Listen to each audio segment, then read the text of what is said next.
ભાઈ, પર્વતરાય મહેતાને તમે ઓળખો છો? હા એ ક્યાં રહે છે?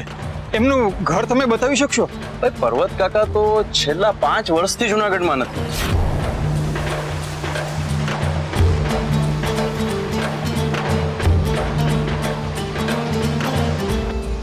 ભાઈ, પર્વતરાય મહેતાનું ઘર ક્યાં છે તમે બતાવી શકશો? ભાઈ, પર્વત કાકા તો છેલ્લા 5 વર્ષથી જુનાગઢમાં રહેતા જ નથી. તો એ ક્યાં રહે છે હવે? એમનું હાલનું ઠેકાણું બતાવી શકશો? એની કાંઈ મને ખબર નથી અને મારે અત્યારે થોડું મોડું થાય છે હો.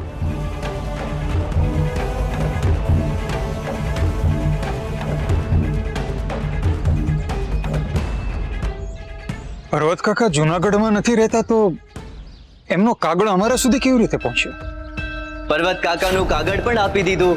હવે બંસીભાઈએ લખાવેલું કાગળ મારે જુનાગઢ જઈ પર્વત કાકાને આપવાનું છે. હે હરી, તમે જ પર્વત કાકાનો પત્ર લઈને આવ્યા હતા. તમારી લીલા સમજાઈ નથી રહી. ક્યાં હશે પર્વત કાકા? કેટલું રડ્યો બચારો. તો તમને ખબર નહોતી કે છાતીમાં ઘસીએ તો દૂધ છૂટું પડી જાય? ના, ઘરમાં કોઈ વડીલ નથી? એમાં એવું થયું કે અહીં આવતા હતા ને માર્ગમાં જ આનો જન્મ થયો. હું માં તો બની ગઈ પણ મમતાની સમજ ના કેળવી શકી. અરે કાંઈ વાંધો નહીં બેન, સાંભળો હું તમને કહું.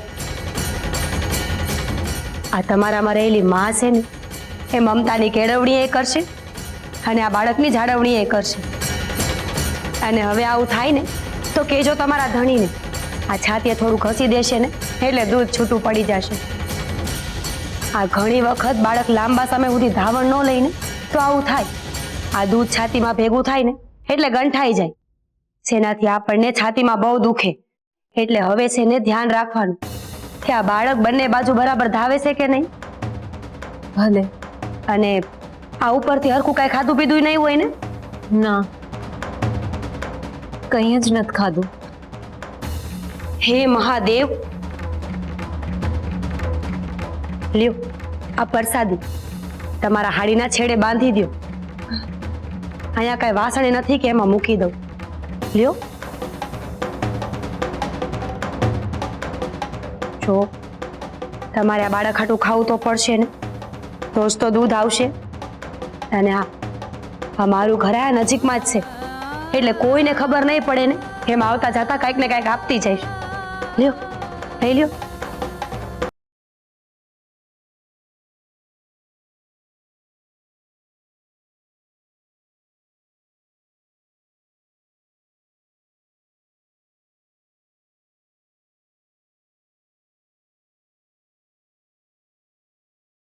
શું થયું? મારા ફૂલણમાંથી યાદ આવી ગયા. હોય બેન, આ તકલીફમાં હોય ને તો કા પોતાના યાદ આવે અને કા પછી આ ઉપરવાળો. તમારો ખૂબ ખૂબ આભાર. એક મામાં તમે મમતાનું બીજ રોપ્યું છે. એમાં આભાર છે એનો? આ મમતા તો તમારામાં પહેલેથી જ હતી. મેં તો બસ પાણી રેડ્યું છે. અને જો સાચું કહું ને તો આપણે બાયું માણાને એકબીજાની મદદ તો કરવી જ જોઈએ. આ મારી ભાભી છે ને એને આવું થતું હતું. આ છાતીમાં દૂધ ભરાઈને ગંઠાઈ જતું હતું. પછી હું જ તે ઘસીને દૂધને છૂટું પાડી આપતી હતી. તમને દુખાવો ઓછો થયો કે નહીં? હા, હા તે થાય જ ને. આ જો ને તમારા બાળકને પેટ ભરાયું છે ને એટલે દુખાવો ઓછો થઈ ગયો. અને એ જો ને માનું દૂધ પીને કેવો હૂતો છે નિરાયત.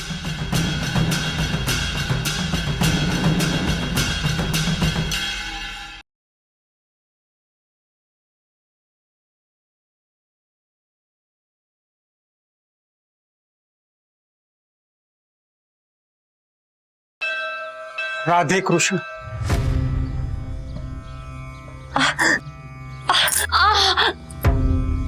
હે મહાદેવ. હાલો બેન, હું જાઉં. નકરા શેઠાણી છે ને એ રાડો રાડ થશે મારી ઉપર. તમારા શેઠાણી ખરેખર તમને વઢેવા છે? મને શેઠાણીએ સાચું બોલવાની ના પાડી છે. એટલે ખોટું જ બોલવું પડશે. અરે બહુ જબરા છે અમારા જેઠાણી તો. હા તો તમારા નસીબ હારા કહેવાય કે મંદિરે જતા તાને પગ લપસી ગયો છે. આ પગ મૈડાઈ ગયો ને એટલે શાંતિથી બેઠા છે, બાકી કઈ બેહે એમ નથી. આ નકર છે ને આ મને તમારી પાસે આવવા દે એમ નથી. અને તમને ખબર છે, જો ભૂલે ચૂકે પૂજ્યશ્રીને કહી દઈ ને તો મને તો કામ પરથી કાઢી મૂકે. બાકી આટલી વાર છે ને મારા વગર શાંતિથી બેહે એમ નથી. જોજો તો ખરા, હમણાં રાડું નાખશે.